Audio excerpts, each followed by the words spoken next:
You're announcing an additional $50 million investment there, in addition to monies that you pledged before. So it's $200 million by 2022. Right. Why Detroit? It's for African American residents and entrepreneurs. Right. What exactly does the money go for? Detroit, first of all, I think business has to be involved in trying to fix some of our serious problems.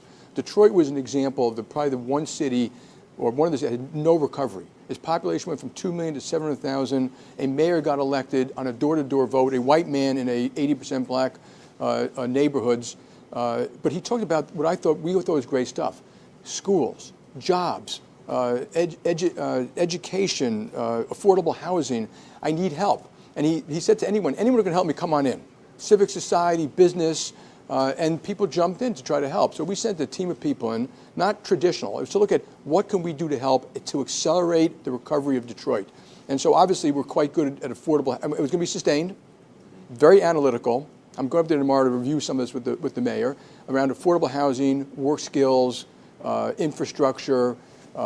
This new effort is because there's still a class of citizens being left behind. And it's often minority, in this case, black Americans. So this $50 million is a special effort to help black entrepreneurs to do education, small business, and housing for the segment that's been left behind a little bit. Again, we try to have a very focused effort, and we use these, what we learn in these things, we share. So we do it a little bit in New Orleans, Chicago, New York, LA. So we're getting smarter and smarter how we can help lift up society. And a lot of the people doing it. We're not the only ones, but Detroit is working.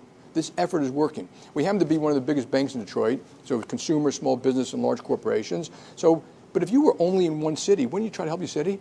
If that's the most important thing. So obviously it's good for the bank, but it's part of humanity, trying to help your city and your people come back and recover from what had been basically a terrible 20 years.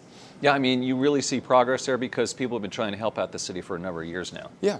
So if you go downtown, if you went downtown 10 years ago, you couldn't walk around downtown. There was no life, there were no lights, there was a lot of crime. You go to downtown now, there are lights, there are bands, there are restaurants, jobs are coming back. I think the population started to go up the first time. You know, more people moving into rehabbing some of these homes that have been abandoned. They're making a much better effort on skills, and all society is working together. I mean, and it's a beautiful thing to see people actually working together. I also want to say, you know how I got the idea? From Lee Saunders, who ran AFSCME, the Municipal Workers Union, who said, Jamie, I need help in Detroit. So we've done a couple of things up in Detroit together. So unions, working with banks, working with civic society, working with mayors, working with governors, that actually works. What we see today happening like in Washington, that does not work.